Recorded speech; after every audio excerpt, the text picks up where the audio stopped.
what would I say to we call it the still suffering alcoholic? Mm-hmm. There's a better life. This does not always have to be the way. Your life is not over. When I went in, I thought my life was over. And the guy said to me just out of the blue, he goes, "It's not over. It's just beginning." And I think about that often too. I mean, you've been watching my life take off. Yeah. There's a thousands of stories of people. I always keep saying guys, but I mean, women make up almost half of recovery too. Their lives just skyrocket once they get sober. You know, whether it's getting your kids back, getting your job back, getting your life back, getting your reputation, everything comes back. Yeah. And you probably hear a lot, "Oh, you're a whole new person." I call it as much discovery as recovery, because the guy I was before I started drinking came back. So tell us who you are. My name's Rod Pedersen, from Saskatchewan, Canada, if everybody's heard of that. And I'm 45 years old, and I am 3 years, 4 months sober. Awesome. And now you are in a very professional space. You are, voice of the most popular and best football team in Canada. Your favorite? Definitely my favorite, man. That was the best experience of my life playing football. Well, that's cool. Yeah, the Saskatchewan Roughriders. This is my 20th season as their broadcaster. So I've done a lot of hockey too, but the most years I've spent with any team is this football team, the Saskatchewan Roughriders. They're a pretty big deal, as you know, in Canada. Yeah. So tell me, how did you get to, take me to what led up to your sobriety? If you can rewind, share with me what you can, just kind of what led up to, where you're at personally, professionally, with your career, and then what was the turning point for you going into sobriety? Well, I will, the highlight of it is facing an intervention. I laugh about it now. Wasn't laughing that day. But I'll give you the Coles notes, Eddie, real fast. Had a dad, recovering alcoholic, quit drinking when I was 2 after his third DWI, and my mom wasn't a drinker. But probably the second time I drank in my teens, I was drinking to blackout. And I was having like suicidal thoughts in elementary school. I didn't figure any of this stuff out until well into sobriety, that I had a lot of things going on besides alcoholism. But went to college, flunked out there, fired from a few jobs early, kicked off sports teams, but never ever once thought I should quit drinking. And through my 20s, got married, got the picket fence, started a family, wasn't drinking a lot there. And then I got into my 30s, and I left the hockey team that I was with, which took up about 100 nights a year working. I had a lot of time on my hands. All I was doing was football, and I was friends with all the bar owners in the town where I live, and they would say, "Hey, you got no tab here, and you can do whatever you want in our place." And I'm like, "Don't say that, because I will do what I want," and I did. Yeah. And I was getting in a lot of trouble, and my dad, he never when he quit. He's like, "I'm done." Never went to an AA meeting, nothing. And I thought, when the time comes that I got to quit, I'll just do it like my dad. I'll just flip a switch and I'll be done. Because I was getting in so much trouble. I'm like, I got to quit. And I physically could not quit. So when I'm working with guys right now that say they're having a real tough time, they want to quit and they can't. It's actually the definition of addiction. I gave up, Eddie. I didn't think, it never dawned on me to get help. Never even crossed my mind. So I just said, I'm beyond hope. I'm not as strong as my dad, and I'd rather be dead than the way I'm living now. So I was drinking more. Had thought about getting into drugs and heavier drugs, but I was warned about that as a little kid by a guy that came to our school. He's like, "If you do drugs, it'll ruin your life." So I never touched them. Alcohol was doing a good enough job of ruining my life as it was. Yeah. But I just said, I'm a lost cause. I can't stop. I don't want to live. And every day was agony. And I ended, in the course of all this, I lost my dream job in the NHL because of my drinking. And it got to a point where, you know, if I wasn't blackout, I didn't think I was drunk. And that was 2014. And I got into antidepressants because my life was so bad. And a combination of the alcohol and the antidepressants led to my rock bottom, which for anybody in recovery has one, that triggering moment. Mm-hmm. And for mine, I was going in to do my radio show every day, or like I do every day, my daily show. And I had been out for a beer lunch with a buddy, sports team owner actually, and it was a combination of the alcohol and the antidepressants. I don't remember going into work. I don't remember going on the air.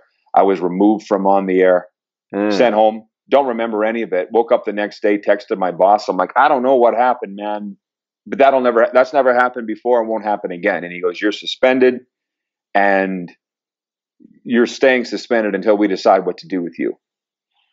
And then Really? they brought me in. Oh yeah, it was horrible. And Yeah. so the intervention was staged, well, not staged, but planned. I knew what I was walking into.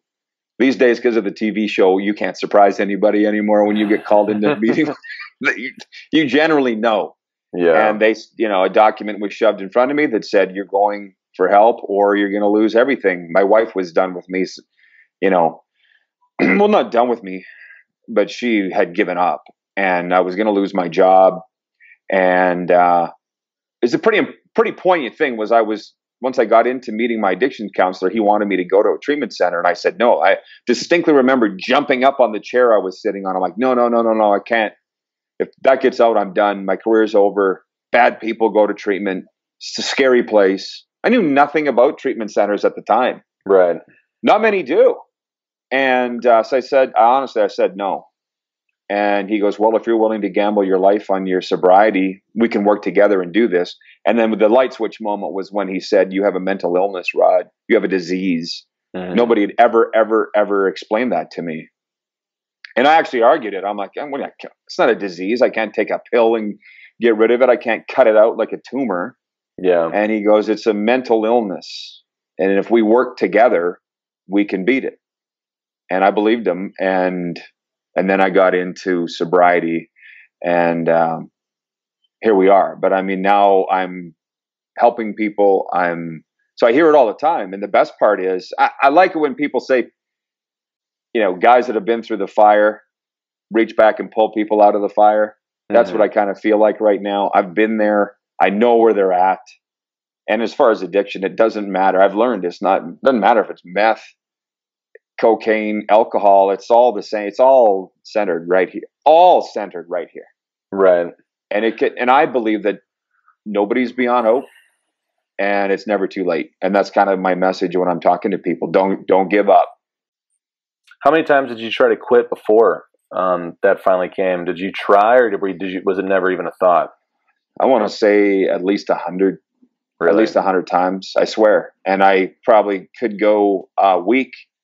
And then I got down to a couple of days. You can ask any alcoholic. My definition of quitting was not getting drunk. Yeah. You know what I mean? Mm-hmm. Oh, I'll have a couple, but I'm not getting in trouble here. I'm not getting drunk. That doesn't work, Eddie. Yeah. So I tried, I would say at least 100 times. Yeah. And I quit quitting eventually. And that's when the roof caved in. Right. So you were, was that that radio show that I was on when I was out there? Mm-hmm. Yeah, same one. Same one. So you just came in and got on air, and they were just like, "Wow, that's not happening today. That's not happening anymore. So we got to let you off." Well, I kind of skimmed over that, but apparently I went in there, and I have a former player that was in the studio with me. I guess they tell me, but I locked the door to the control room so that my boss couldn't get in. And like I was on the air for a while, and you know that I'm from here. So my parents were listening, and I guess I was slurring and stumbling, and thank God I didn't swear. Mm-hmm. The tape of that does not exist. They got rid of it pretty fast. Right. But it was embarrassing. And I just did an interview not that long ago from a guy from Hamilton. He goes, was it embarrassing to face an intervention? And I said, my whole life was an embarrassment. It was one embarrassment after another. When you're an addict, you don't feel real good about yourself to begin with. So that was just another day of par for the course, and just things going like crap, all because of me. But And so you got sober without going to treatment. You went with like more of a coach who helped you through it. yeah, well, an addictions counselor. But you know what? In retrospect, I wish I this is another message that I carry is I wish I had gone to treatment, because now I travel across the country and I visit treatment centers, and I'm like, hey, these are nice places. These are good people. Some of them I don't want to go home. They're, Yeah. very nice. And they're very warm people there. They're there to help you. And when you go to treatment, you don't have to figure it out on your own.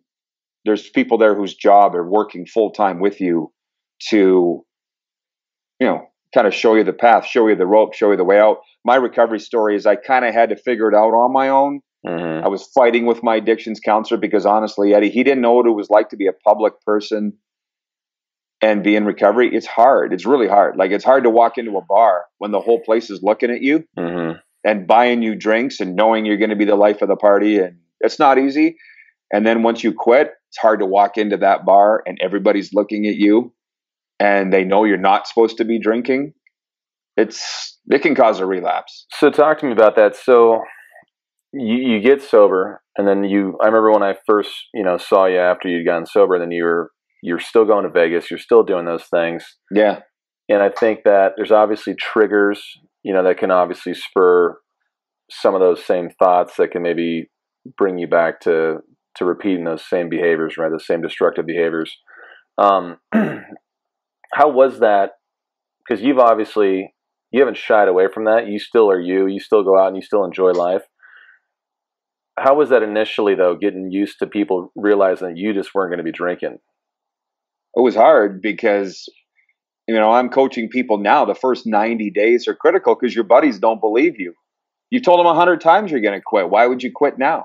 These are your drinking buddies most times, right? So that was hard. And then I had a sober companion, frankly, that traveled with me for like a year. And it was humiliating but I needed somebody coming with me. Because you mentioned Vegas, I was about 3-4 months sober when I went there, and my wife was with me, and I broke down. I ordered a drink in Blondie's. You know the place. We were waiting to go to a show, and I ordered a drink, and my wife, she snapped, and we sat up until 3 a.m. in the hotel room. She's like, "Why would you order a drink? Why would you do? You're not supposed to be doing that." And I didn't have an answer. I don't know. I know now because I've got education. It's the disease. It's making you do these things. And that was like a panic attack. I had another one in Mexico that first year in a trigger at an all-inclusive resort with my buddies. I got up and ran by the advice of my addictions counselor. The only problem was I hadn't told my wife that, hey, if I take off running, this is why. I just took off running. She had no idea where I went or what I was doing. So you literally went for a run. I took off. Yeah. Off the resort, gone. Wow. But I stayed sober. But I was a panic attack. And then the last one was in Miami. You know that I host these sports trips. There's 60 of my listeners to my show. We're at a Dolphins-Ravens game 2 hours before kickoff, and they got, get your cold beer here, ice cold beer here. And I took a knee on the concourse, and I couldn't handle it. That was my kryptonite, just being back in that environment. Yeah, there's definitely certain social triggers that I can imagine, for everybody, whether that be your environment, whether that be, going to a game, hearing that, because there's so many attachments to certain memories, and it might not necessarily be the drinking, but it just happened to be going on while you're there. Now, did you, with your addictions counselor, what types of things did you guys work on to help you out with your addiction? Lots of things. I mean, I'm a big fan of counseling, the talking cure, to be honest with you. So, why I had the compulsion to drink, when he was really giving me hell, he'd say, "How are you feeling right now?" I'm like, "You're making me want to go drink." And he would ask me why. And I'm like, "Because you don't believe in me. You don't trust me." And he's like, "How many people sat in that chair and lied to me?" And I'm like, "But I haven't lied to you." Yeah. But, so we were fighting a lot, but it was good. We talked about the 12-step program, and he wasn't going to let me off the hook doing certain steps, all the steps. And, it was the typical thing. How much do you drink in an average sitting? I was like 20 beer average, sometimes 30, sometimes 40. Wow. Maybe 10, that kind of thing. And So we talked about that, and then, marriage and codependency issues and standing up for yourself. Not, never had the spine to tell people no for my whole life. And now I don't have I would love to have the opportunity to tell you, no, I don't drink. But back then I didn't have the guts to do it. Yeah. Yeah, no, I hear you. How has it affected your personal relationships, getting sober? Give me an example of before and after. What was it like before? How is it now? What's changed? It's a great question. And I'm a big social media guy like you, and I see these memes, and you've probably seen them. They say, if you want to find out who your friends are, get sober. Or a picture of an empty room, and it says, all my friends left after I got sober. And I'm like, I could share that, but that's not true. Yeah. My friends are all still around, and I'm lucky that way. Yeah, my drinking buddies I don't see anymore, but when I got into recovery, they promised me 3 things. This is really key. Your relationships will get better, your finances will get better, and opportunities will start presenting themselves. And they started like real quick. Once people realized that I'd gone to get help, I was serious this time. It happened real quick. So my but wasn't flipping a switch or snapping your fingers. I'm 3 years sober, still digging myself out of my actions and reputation. And you still got to prove yourself day after day after day. Because you're early on in recovery, you're like, hey, I got 2 months, man. And they're like, yeah. Yeah, whoop-de-doo. See you at the bar next month. Yeah. Right. And my first meeting, I was 14 days sober when I went in there. And I was crying so hard, I could barely get anything out.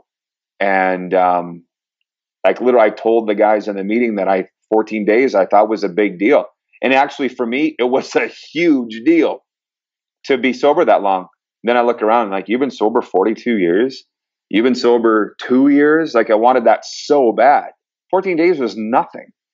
But at that time, it was a really big deal.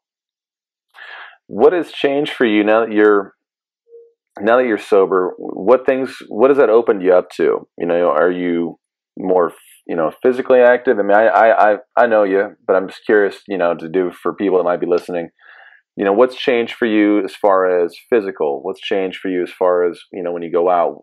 Give me some examples. It's a good question, because when I got into recovery, they're like, you're so sick. You're so sick. I'm like, what do you mean? I work out 2 hours a day. I'm not sick. Mentally, I was real sick. Physically, I was fine. Mm-hmm. But what's changed, the biggest, just the other day, these things, every time I turn the key in the ignition of my car, I think of freedom. Because there's a lot of guys that don't have a license, will never have a license. I never got a DWI. I should have, but I didn't. Just the freedom. The freedom. I'm at the point now where I'm like, why would you have 2-3 drinks and impair yourself a little? I don't understand. Like, if I can't have 30, I don't want 1. But I can go wherever I want, travel across the border as much as I want. It's never an issue. Never. It's freedom. It's absolute freedom. And once I realized that I had anxiety issues, anxiety disorder and OCD and attention problems and all that, on top of the alcoholism, my counselor's like, I bet you think now that you've figured out what's wrong with you, you can go back drinking. You got the other mind issues figured out. I'm like, well, it's crossed my mind. And he goes, yeah, no, you're done. He's like, you're done. and I'm like, well, just because I thought about it doesn't mean I'm going to go do it. That again is the disease. But I don't want to drink because it's ruined so much of my life. And life is so much better now. Why even touch it? And the other thing is, breaking my anonymity. So many people know I'm not to be drinking. So as you know, I'm a public guy here. People know who I am. Keeps me accountable, which is a good thing. It's a really good thing. But how's my life changed? Every single aspect of it is better. I know it's sheer recovery. That's a big issue. That's a big thing that they focus on is, after you get your 90 days, getting a sober job, getting a, job that helps you, stay sober in your recovery. That's a big thing for people for their success. So you're a professional guy. Even though when I knew you, I mean, I was there for a year or so, cumulative with all the months together. And I knew you liked to party and get down and all that, as I did at the time too. And there was always, I knew that, but obviously I wasn't with you every day, day in, day out. I knew you, and I liked you because of your personality, you know. And you always seem to have it going on. You know, very professional. You're on top of it. You know, the radio voice, the announcer voice is amazing too. So you get out there, and it's very authoritative. Thank you. You know, there's probably a lot of people out there that are high level functioning alcoholics or functioning addicts, you know, and I'm sure they had the same concerns as you did with not wanting to go into treatment or just not wanting to get help. Mm-hmm. What would you say to those folks that are out there and they're keeping it going? What was that like for you? What was that thought process for you that, you know, hey, look, I'm the voice of the writers. You know, I have these great things going on. There's also ego attached to that too, right? Everybody knows you. You've got some fame within the town there, you know, definitely within the CFL. What's going to happen if I go into, you know, rehab or something like that? There's a stigma to it, correct? You know, what would you say to somebody out there who's in that position? Well, I talk to those people all the time, and you know, that's why I tried, Eddie, to get a relationship with treatment center owners all across the continent, so I can know that I'm sending somebody where I know. I mean, you know, you trust these people, of course, but it's nice to know them. And right. I would just say to those people, it's not too late. If you want to stop and can't, there's a way to stop. There's a variety of ways to stop. The best ways to go to treatment. You know, that's what I would suggest. It's never too late. Don't give up on yourself. And, you know, for me, now looking back, I'd have been in treatment 4, 5, 6 months probably. That's how screwed up I was when I got in. But you never know how long it's going to be. It's a minimum 28 days, right? And then kind of go from there. But what would I say to we call it the still suffering alcoholic? Mm-hmm. There's a better life. This does not always have to be the way. Your life is not over. When I went in, I thought my life was over. And the guy said to me just out of the blue, he goes, "It's not over. It's just beginning." And I think about that often too. I mean, you've been watching my life take off. Yeah. There's a thousands of stories of people. I always keep saying guys, but I mean, women make up almost half of recovery too. Their lives just skyrocket once they get sober. You know, whether it's getting your kids back, getting your job back, getting your life back, getting your reputation, everything comes back. Yeah. And you probably hear a lot, "Oh, you're a whole new person." I call it as much discovery as recovery, because the guy I was before I started drinking came back.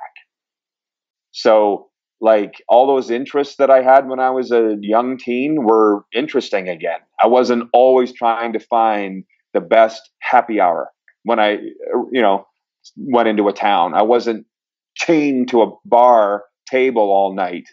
I was visiting these great cities that we go to all the time. You've been there, man. Who wouldn't want to see it is Vancouver so tempting on the road to go out and go drinking. I know. Well, it's super tempting.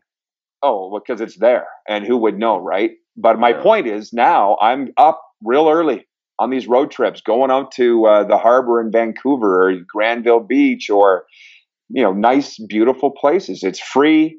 Your mind's clear. Yeah. And it's all about, frankly, it's all about perspective. That's why I say the talking cure. You say the voice of the riders. My wife used to say to me, if I can get graphic here, she's like, "You're the voice of the riders. You can't be pissing in the corner of the bar. You can't be stumbling out in the parking lot." And I'm like, I don't get paid enough to worry about that. I was wrong, but that's what I thought at the time. And then once I got sober, I'm like, whoa, man, you've got a prestigious position here. Yeah. And it's something to be respected. But I didn't see it that way. You're so screwed up because of the alcohol that you just don't see things for what they are. And you mentioned 90 days. It's so key. By 90 days, your head should be coming out of the fog, realizing what alcohol has done to your life and how great it is not drinking. People say, "Oh, it must be awesome not having a hangover." That's about the 10th best thing. I could name you a lot: having more money, having your friends back, having respect back. there's a lot more to it than just not being hungover. Yeah, if you're an alcoholic hangover, you just, get a little hair of the dog, you're back in. Keep going. Yeah, you just keep going. When you first quit, how rough was the physical side of it, the physical dependency on the drugs? I heard sometimes with alcoholics, they can full-blown seizure if they don't do it properly. Yeah. Those are some big time drinkers, big time. I'll tell you this, because of those antidepressants, I always like mentioning this in these interviews. I'm glad you brought that up. The alcohol withdrawal wasn't that much, even though I'd been drinking every day. It wasn't terrible. But 2 weeks into sobriety, I'd thrown my antidepressants away. When I quit drinking that day, I threw them out. Right. I was actually overdosing on them too. But all of a sudden, I was at the teller at the bank, and these explosions started going off in my head, and these kaleidoscopes in my eyes. It was unreal. I went down on one knee, and my wife was with me. She's like, "Are you okay?" And I'm like, "No, I'm not okay." I wanted to puke. And then I got up, finished our banking, got in the car, started driving down Albert Street, if you remember that. And I'm running red lights because they look blue and purple and orange. And my wife's like, "What are you doing?" And I'm driving. And I'm like, "Dude, the light's fine." She's like, "That's a red light you just went through." Well, looked purple to me. Yeah. So I get into my counselor's office, and he's like, "You were detoxing. That's your body and your brain coming down off the antidepressants." And I'm like, I had that shit in my body. Wow. Yeah. How were the antidepressants? Because we had a friend, who was on antidepressants, and then you see these other people who have had issues where they end up, committing suicide on antidepressants.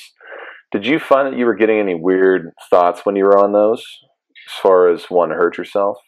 No. Okay. But I'll tell you that here's the greatest. I'm glad you brought that up too, because I got to be really careful what I say. This is my history with them. Right. They worked okay. They made me forget how horrible my life was. It made me feel a little better, but it didn't change the fact that I'd ruined my life by my own actions. Right. It's not a pill alive. Other than making you forget, it made me feel a little better. I didn't have I had suicidal thoughts, but that was because of anxiety, not because of depression. But again, the therapy and the talking cure, you look back and go, "Oh my God, look at all the people that I've treated terribly, all the bad things I've done. No wonder my life is terrible. No wonder I'm depressed. I caused this. No pill is going to make that go away until I do something about what I've done." During your 12 steps, what was the toughest step for you to go through? Was it going through and apologizing to folks, or? A lot of them were tough, to be honest. Yeah, I went through what I thought was a thorough step 4. I thought I'd apologize to everybody, and a story had come up from one night in Spokane when I was on a road trip. Something I'd done, I'd forgot about it. Right. And I had what I would almost call another panic attack. I was just about to do a hockey game on TV. That's why it came up. Spokane Chiefs were in town. They're like, "Remember that night in Spokane? We did this. And that guy was going to kill you." I'm like, "Oh my God. Oh my God." And I went down again on one knee, and I had an attack. Yeah. And I just realized at that time, I can't possibly apologize to everybody. I scorched the earth for 25 years. Yeah. So I had to reconcile that in my mind. And then step 5, admitting the nature of your wrongs before God and another human being. The guy that I shared it with decided he should share that with other people. So that wasn't real cool. Yeah. So the steps are rocky, but you have to do them or your life will feel undone. Right. To be honest with you. Yeah. It's getting a little bit of not closure, but kind of completes a little bit of completion as far as so you can move forward. So, obviously going out drinking isn't conducive to a real productive day the next day. Mm-hmm. I know you kind of touched on hangovers. How much more productive are you just from a day-to-day standpoint now? Probably too productive, to be honest with you, because I got all this time. I got all this freedom. How many times have I been in Southern California the last couple of years trying to hook up with you? I'm like, "Eddie, I got all this time. I'm not in a lounge, you know? Yeah. So I'm working basically 3 full-time jobs. My radio career is full-time. My recovery career is full-time. And I bought a restaurant and I'm doing social media there and hanging out there full-time. So, which restaurant? It's a new place. It's Famoso. It's a Neapolitan pizzeria. I'll treat you next time you're in town. Oh, nice. So it's deadly. It's right in the middle of the city. I have all this time, and everybody's telling me. My boss, the same guy that triggered the intervention, he's like, "You better be careful. You're burning the candle at both ends. You're going to be too stressed." And I sit back. I'm like, "Do I look stressed to you? Like I'm good." Yeah. You know? But the alcoholic tendencies don't really leave you. They don't necessarily all have to do with drinking. I obsess over my career and helping people and getting people into this restaurant. And I've got all these hours in the day. I'm never tired, you know, time to work out. My mind is so clear. Like I remember sitting on the patio of, you're a Phoenix guy. Oh, sorry. Still there? Okay, I'm here. So my battery's dying. But you're a Phoenix guy. I was sitting on the patio of a Dunkin' Donuts in Scottsdale looking up at the sky going, my mind is as clear as that sky right now. There's not one cloud in it. Yeah. More creative than ever, more energized than ever. Everything's great. How's your battery right now on your iPad? Less than 10%. Okay. So you're doing recovery coaching now. Mm-hmm. Yeah. What does that entail for folks that are looking to get help? So you send people to treatment centers, or you help them out finding a treatment center, and then are you kind of like their go-to after they get out? As usual, I do everything backwards. So the norm, or this is how I got into it. Sober coach, a very famous one, was in a meeting I was in. He heard me sharing. He had no idea who I was, heard me ranting and raving about something. And he called me and got my number, called me after. He's like, "Listen, do you want to come work for me? You're the exact kind of guy that I want to have working for me. You got to go get some education." So I got a diploma as an addictions treatment counselor, or a specialist, it's called actually. Mm-hmm. And so I started getting paired with people in sports that are battling addictions issues. And maybe we'd have to do another interview on that because it's a very long topic. For instance, most athletes aren't going to go away in season. Right. So I'm coaching athletes in season, a lot of alumni, NFL, NHL, CFL, guys that are trying to get sober, sports people, entertainers. So again, I do it backwards. I started working with these people, based a lot of them in post-acute care, and then I got invited into the treatment centers, sort of traveling across the country, speaking to the patients in the treatment centers, getting to meet the owners, getting to meet the patients, handing out my business cards. And then they're calling me once they get out. And these are honestly, some are pilots, soldiers, professionals, as you would say. And then I went to New York 3 weeks ago and got intervention training. So I saw that. So as you're looking at it, the recovery arc, if you start here, active addiction, pre-intervention, go up to here in treatment, mm-hmm. and then post-treatment. The guys that invite me to that intervention training wanted me to interact with the addict at every point. So awesome. I'm kind of your one-stop recovery guy. Yeah. So when you're helping somebody with sober coaching, what are some topics that come up that you help them with? Oh boy. Great question. One, let me just talk about the guys I've dealt with today. Okay. They're like, "I've got an event I'm going to with my wife tonight and nobody there knows that I've quit drinking. I've got anxiety. What do I do?"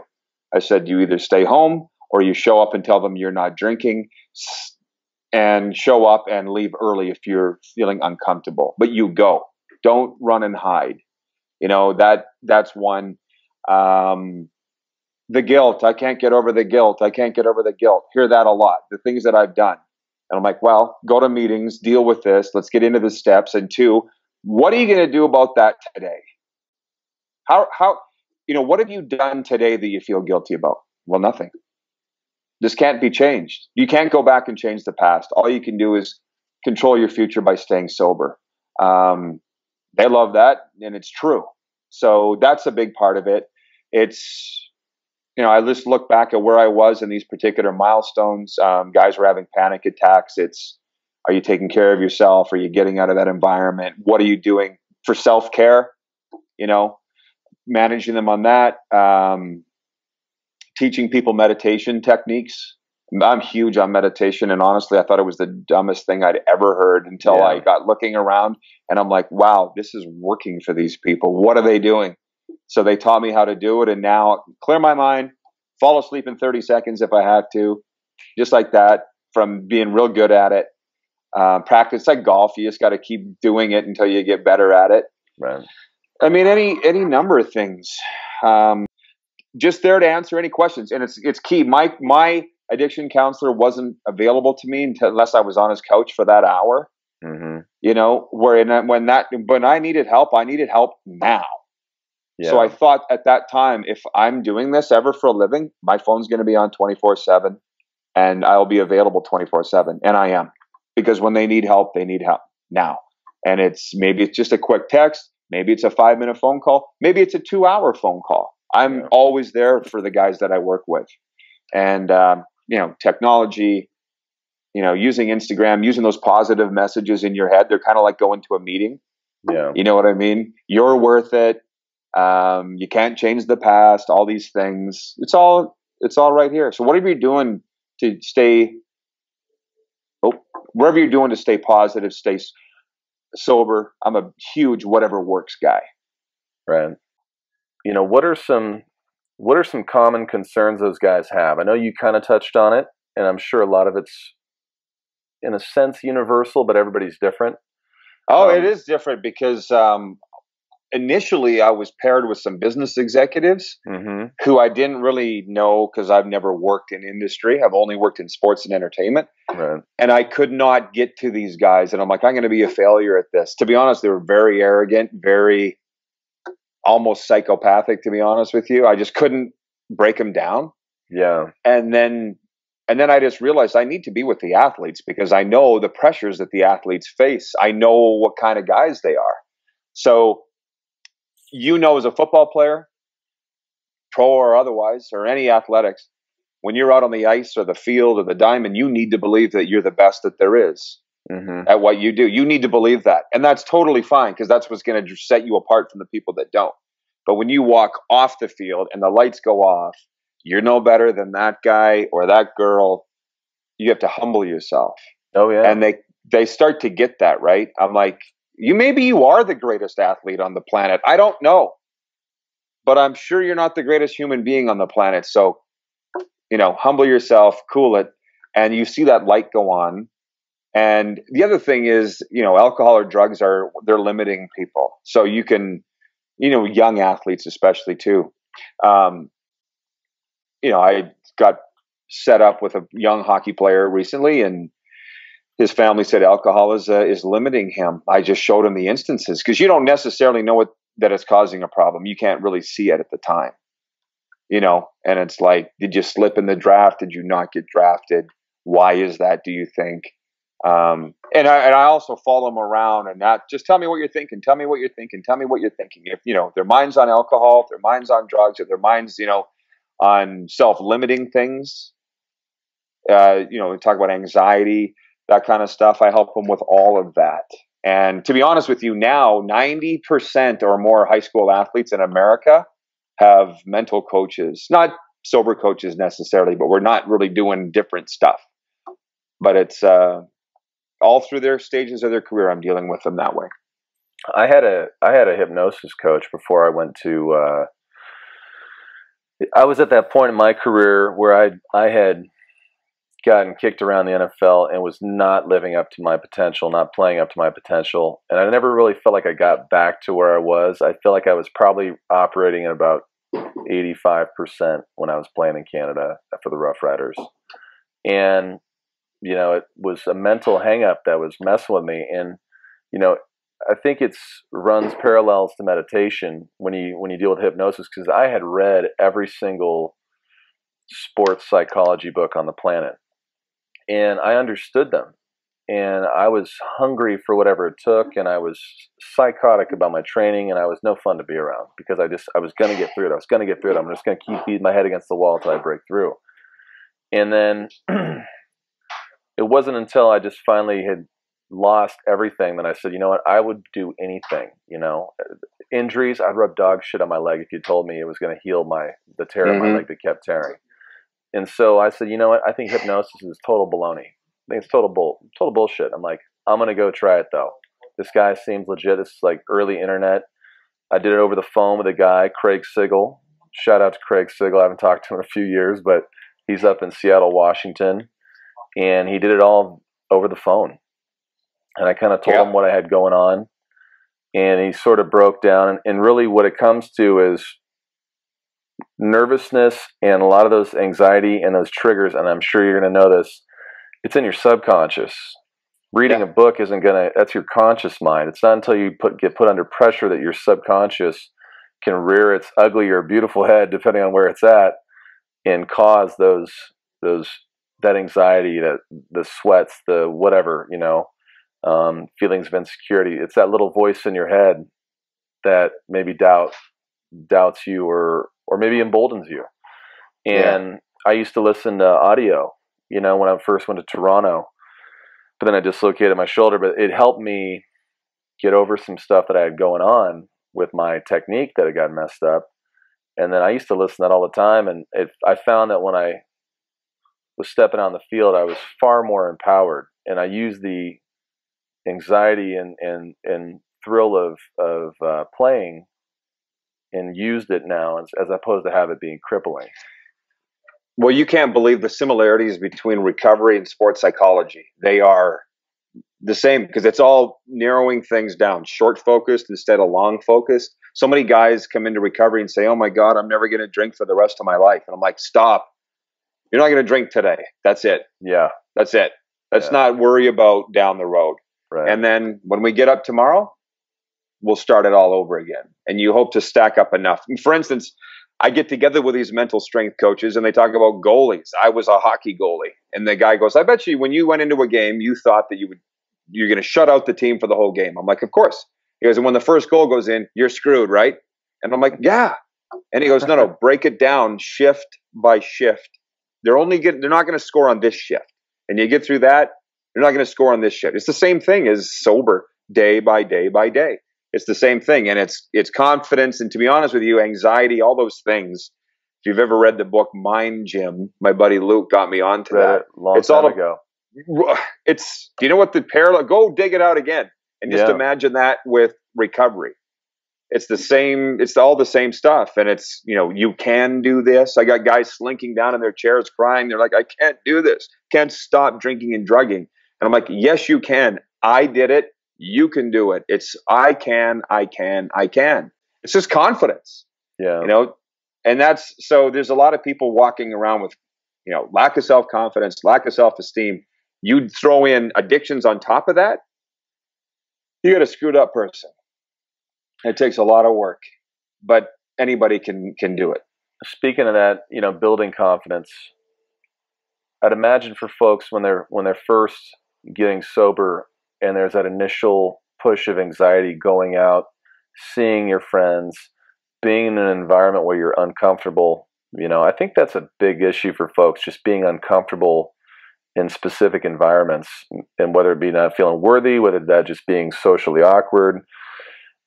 I think that's a big thing for a lot of folks, but how important is that just to get reps at being sober and realizing, hey, this isn't that bad. The initial wave of anxiety goes away after a while. Is that kind of what happens? It's kind of funny because how many times have we brought up 90 days? And you said the guys at Sheer Recovery talk about 90 days. That's like a huge benchmark or watermark because you're literally coming out of the fog by that point. Everybody knows that you're done. People shouldn't be buying you drinks anymore. And if you're showing up at a party, you're going to be sober. People should know that. You know what I mean? Like it's 3 months. It's a significant amount of time. For me, I've told you this earlier in the interview. I don't want to drink anymore because it ruined my life. I don't, it just becomes your normal life. And, we talked about that addiction counselor I had. There was like 3 conditions he had when I first started. And one was you can't go anywhere where alcohol is served. I'm like, do you realize what I do for a living? Yeah. Stadiums, hockey arenas, sports bars. sports banquets. I'm like, no, I have to go. I have to go. Yeah. So, and then honestly, I do, as you know, a lot of sports dinners with celebrity athletes, and a lot of them want to drink after, they want to party, to use, as you say, get down. And like my dad being a recovering alcoholic, worked in the NHL 27 Been there. Yeah. I called him one time after dinner, and I don't want to say who it was. It was an NHL legend. People pay tens of thousands of dollars to hang out with a guy like this and drink with him. He wanted me to drink with him, and I'm like, yeah, I got to go. I'm going back to the hotel. Called my dad the next day. I'm like, I don't know if I did the right thing, man. This superstar, this Hall of Famer asked me to party with him, and I said no. And my dad's like, what the hell is wrong with doing your job and going home? What's wrong with that? I'm like, I don't know. I've never tried it. And now every event that I do, that's me. As soon as the event's over, I'm grabbing my briefcase, I'm off the stage, and I'm gone. Because nothing good happens after midnight. I've done my thing, and I'm gonna wake up tomorrow not regretting this. Never. Ain't that the truth, man? I've bartended so many years, and I've watched the progression of folks go through the gamut of different phases of intoxication, and then after a certain point, all the fun goes away. You can just and see it's it. like, and I should feel bad because I'm not drinking. Look at these people. I was that person. Yeah. You can laugh about it now. Like I was doing an interview on ESPN Radio, Toledo, Ohio, and there was another guy on the call. He worked for the hockey team there, and he won't mind me saying this. And the host said, "What was your rock bottom?" And the guy goes, "Waking up on the floor of the Toledo jail." And I busted out laughing for some reason. I don't know why. And I'm like, I'm sorry to laugh, man. I don't know why that was funny to me. And then he starts laughing too. And he's like, it's all good. It's not happening again, right? It's done. It's done. So one of the key things when I start working with somebody, sober coaching them, I'm like, if you're serious and you signed a contract to work with me, then you can confidently say the worst is over. The worst period of your life is over. The rest of your life is going to be an upward trajectory because the worst is over. You should see their face when I say that to them, because they realize it. If they stick with this, the worst is over. It's a pretty cool feeling. So the first steps is somebody's looking for a sober coach. How does that work for you? How does that exactly go down? How do they come to you? Honestly, I would say if anybody has yellow pages anymore, just look for an addiction counselor in your area. That's the best place to start. And set up that first appointment. Most of them will have, a lot of times, a free consultation. You'll find out whether this is for you or not, if you hit it off or not. They can certainly contact me because I've got a network all across North America of sober coaches, to be honest with you. So when a player ends up in this town with this team and he's got addiction issues, I've got a guy in that town that can go down to the field and meet with him. Contact me through Pedersen Recovery. Not hard to find on Google. But I say start with that addiction counselor in your area and see where it goes. See where it goes. And it's not necessarily for everybody, to be honest with you. I'm trying to keep it to just people in sports and entertainment. The problem is it's exploding. We haven't even got to this yet. I know you wanted to talk about it. Yeah. The addiction crisis is out of control. It's growing 22% every year in America. And to be honest with you, I'll tell you this, because I don't mind saying it, the Betty Ford Clinic, Hazelton Betty Ford Clinic, wanted me to go down there and get their addictions master's program. And they said, when you graduate from this, we'll give you a job in any one of our clinics across America. And I'm like, I've got a job. I just want the training, So I was going to take their program online. It's not available to residents outside USA. So now they're sending me stats on all kinds of really cool stuff, like rates of high school students using marijuana. It's 48%. It's higher than you'd like, but probably not as high as you'd think that it would be. The amount of substance abuse amongst military veterans with PTSD, these kinds of white papers, and I'm taking them out and I'm speaking in the treatment centers. I'm speaking in the schools. I'm using that to my advantage. So it's pretty cool, because to have Betty Ford being the gold standard of recovery in this country, sending me their stuff and wanting to be affiliated with me is that's a pretty cool thing. Yeah, man. Well, shoot, you earned it. So So, what else can you share about just sober coaching and what you have going on right now? I mean, have we touched on everything? I mean, I feel like, at this point, was just that people just need to reach out to you if they have a problem. What would you recommend to somebody who's thinking about it, but they're not sure about having a sober coach or going into treatment? What would you say to them? What I would say, is they made a right decision if they're thinking about it. If they think it's a problem, it's obviously a problem. Telling somebody, reaching out to an addiction counselor.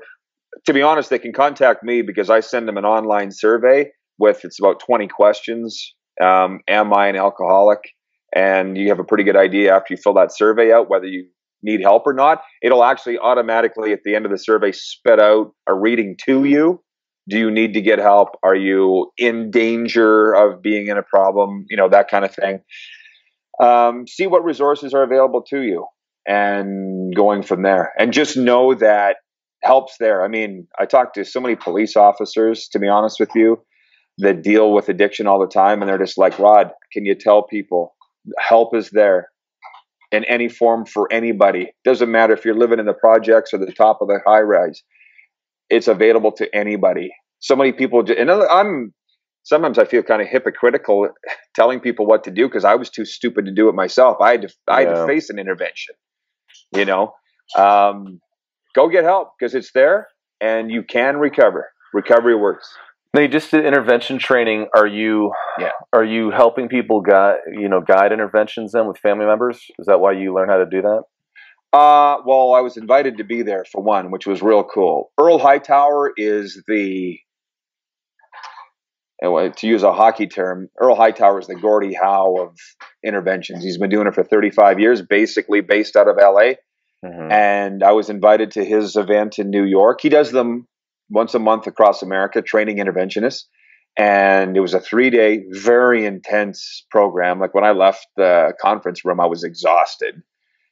Because we had mock interventions with people acting the roles, and there's an art to it. It's a science. The guys from Intervention TV were there, by the way. And, as Earl says, I'm the guy wearing the white hat. We're rounding up alcoholics and addicts. We're putting them in treatment. So what I learned was the art of doing it, the art of ethics, if you're not doing this for the right reason, i.e. to get the person in recovery, if you're just doing it for money or any other reason, you're not working with me, is what he said, which was pretty cool. That's good. And honestly, Eddie, the part that I loved the most was he stood up in the middle of the room and he goes, if you're going to work in this business, you can't lie and you can't bluff. And I'm like, oh my God, I'm home. Because sports and entertainment is all lying and bluffing. Which I've never been comfortable with. I made a career of it my whole life, but it's intervention work and recovery is where not where the good people are, because there's good people in sports, but you know what I mean. I mean, I felt at home there. So it's getting people into recovery, and then into treatment centers. And then when I was home, I wasn't home a day. People had saw that I'd completed this intervention training. Treatment centers are saying, when can we expect referrals? When are you coming for a tour? When can we meet you? Like, that's the demand. Yeah. 2 days after I got home, a guy writes me and he goes, will you come up to this city? It's 4 hours away. Do an intervention on my nephew and my wife and my nephew. And I'm like, dude, I haven't done one. I don't think I'm going to open up with a double intervention with my first one. Right out the gate, double header. Double header. So, because I've heard the wildest stories of interventions that Earl has done. And look, you see a few on TV. There's thousands of them going on across America on a daily basis because it's needed. He did a dual intervention on 2 movie producers in Hollywood. Had to hit them at the same time. They were best friends, right? Because if they got one guy first, he'd be calling his buddy. Hey, they're coming. You know what I mean? Like it's wild, and I smile because it's getting people. It's getting their life back. And the other day, I have on the door of my car, it says Pedersen Recovery. Some guy walked up to me. It was at training camp with the football team. He goes, what are you recovering? I said, human beings. And you should have seen his face. Yeah. We're literally bringing zombies back to life, getting them sober. It's wild, man. And to be honest, the guys that I'm working with, Hired Sobriety is the company that I work with. They said, we're at the ground floor of this industry. Like, we're only going higher. Yeah. And the cool part, Eddie, is I was chasing my whole life. I wanted that NHL job. I wanted the network job.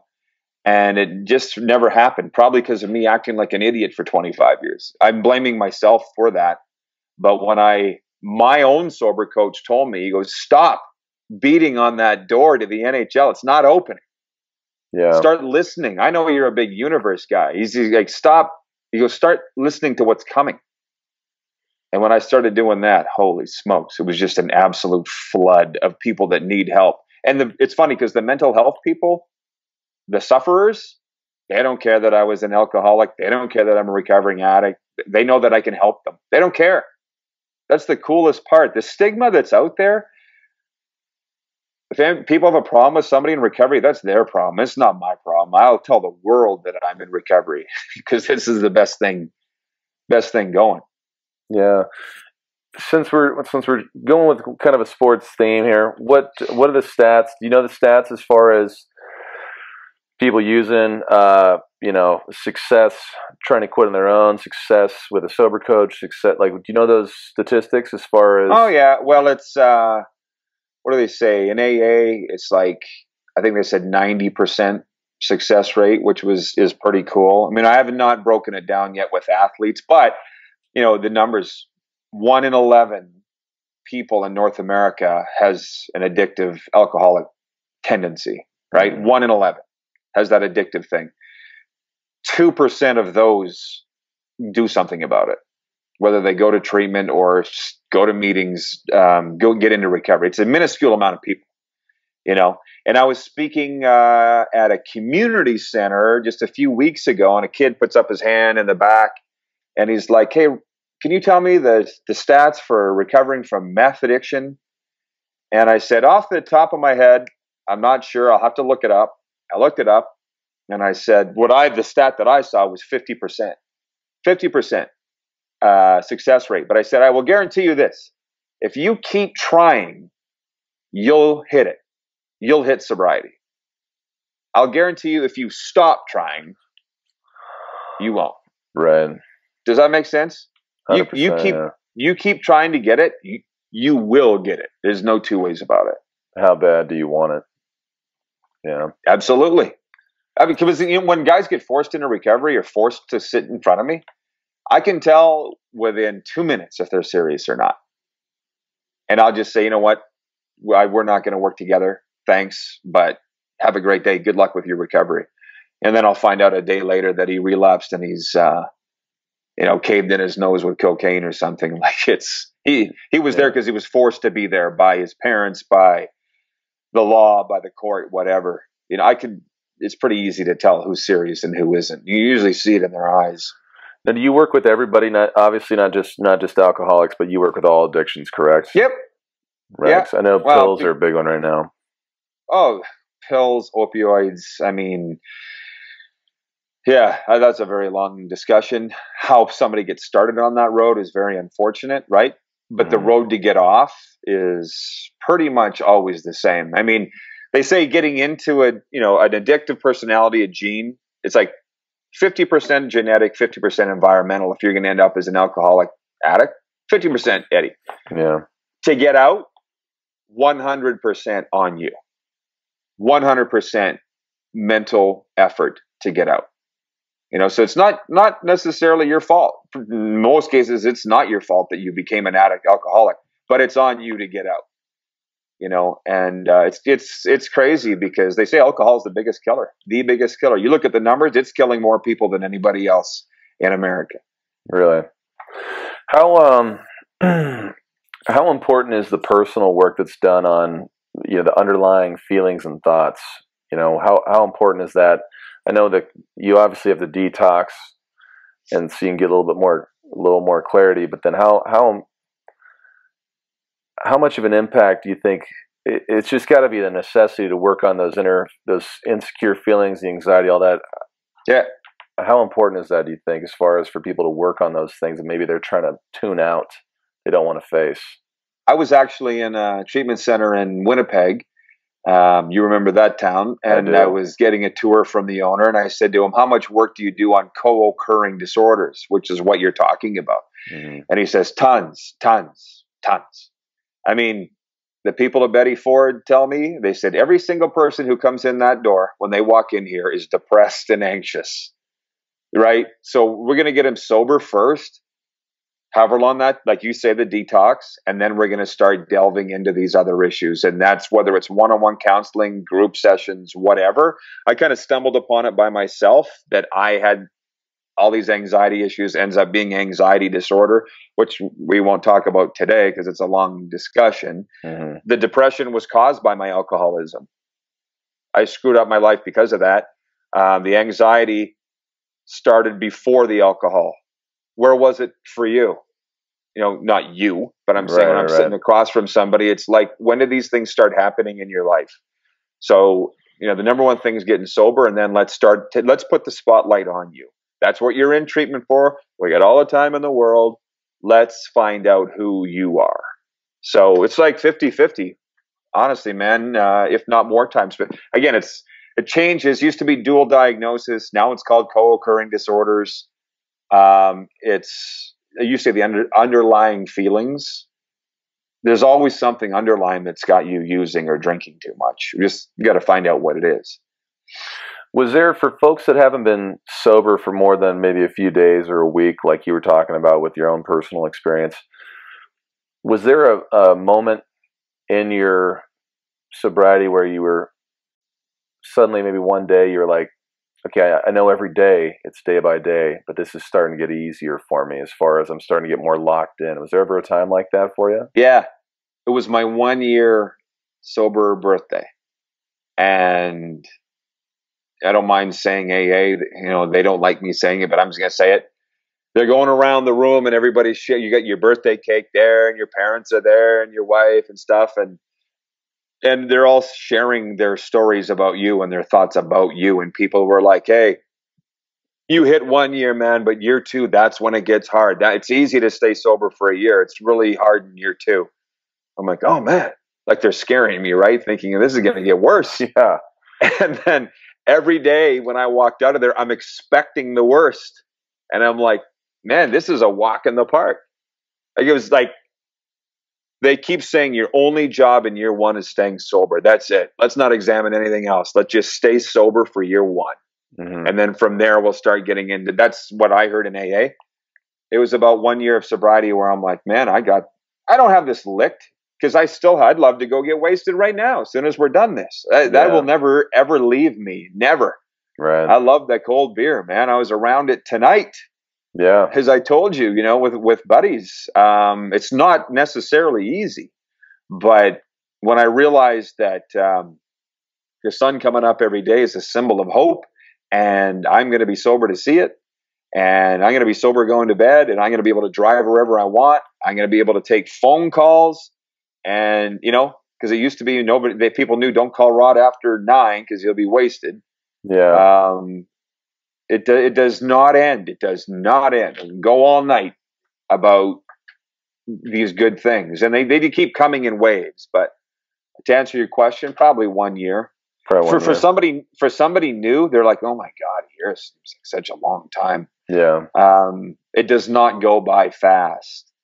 But it's, you know, it's hard work. It's hard work, Eddie. If it was easy, everybody would do it, right?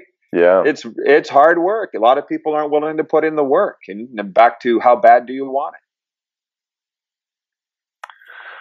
it? Is there anything that I'm leaving out that maybe I'm not thinking of that you'd want to share? Or is that kind of cover the gamut for, obviously there's other specific topics that take longer to discuss, but is there anything else maybe you want to share about sober coaching or what you've got going on? No, just, you know, I just spoke the other night and I forgot a couple things and we included them here, but my message is simply, it's never too late. Don't give up on yourself. And I would tell anybody to go to treatment. Don't be a dummy like me and refuse it for whatever your reasons, your rep, stigma, you know, treatment's the fastest way to get you on the road to recovery. It's worth whatever the cost is. So there's that, and that's that's really about it. I mean, you seem pretty fascinated by sober coaching. Everybody is. Like when I get these tours of treatment centers, they're like, "Oh, this is Rod. He's a sober coach." The nurses, the clinicians, like, "Oh, cool. Who do you work with?" I'm like, "I can't tell you that." Yeah. Right. But it's so new. That is a new space. I don't remember hearing about that, when I was playing. No. No, and the guys that I'm working with hired sobriety, they only do interventions now. They're like, "Oh, I'm sick of sober coaching. It's so much work." And I'm like, they only do interventions. I'm like, I really like the coaching. I like it. I like people. I like when people hit 90 days and they're like, "Rod, I couldn't have done this without you." I'm like, you did it, not me. Yeah. And I'm like, because if you failed, I'm not taking the blame. So you're being successful, you take the credit, not me. And honestly, because you've played on so many teams, I have such a new respect for coaches now, because I realize now coaches are only as good as their players. I never really realized that before. Yeah, that's true. Would you agree? Yeah, I mean, although I am a Patriots fan and we do a lot with some third and fourth rounders, but yeah, big time. Yeah, I think that there's definitely some to that. And there's definitely something, I think, in the mindset, though. Anybody who's been successful, it's always a mindset, right? And you got to have talent up the wazoo, but if you don't have the mindset, it doesn't matter. Talent's only as good as how much effort you put into it. So, yeah. Well, the thing is, I get mad. I was angry for a long time in recovery because I'm like, oh my God, there's this whole new world out here. Look at the business that I'm dominating, in my media company, now the recovery company. I was mad. I'm like, I wasted 25 years drunk. Yeah. And people were saying to me, like business leaders, millionaires and billionaires are like, Rod, doesn't matter. You found it now. Some people never, ever find it. Yeah. So true. Quit kicking yourself, man. But there's business people saying you've done 10 years of business in 1 year. Like I'm the official recovery services provider for the CFL Alumni Association, and that's another thing. And this people are, it's just exploding. It's like a tidal wave coming at you of need. For you, just, I hear you. For you, for just to touch on what I've noticed the most about you for getting sober and being in recovery. Typically, when you see someone do that, it's you don't always see them. I feel like you still have your same life, except for you're just not getting toasted, getting hammered. So I feel like you've done such a great job of going. You go to Vegas every year. You go to these different functions. You're on the road as a commentator, and those are very tough environments for temptation. And you've done a great job with that. So, I think a lot of people, when they feel like they're going to go get sober, it's, oh, I got to give my life up. I got to give my friends up. What's been the key to your success in maintaining your life? What do you think that's been? Well, when you say that, thank you. And I think you're right. But I would say if I can do it, anybody can do it, for one, because of all those temptations. And you say, was your question, what was the key to it? Yeah, has it been just going back into it, not staying away from it? Okay, thanks for saying that, because a lot of the old timers in recovery will say, you got to lock yourself in the attic. You know what I mean? Avoid the world. Right. And I'm like, no.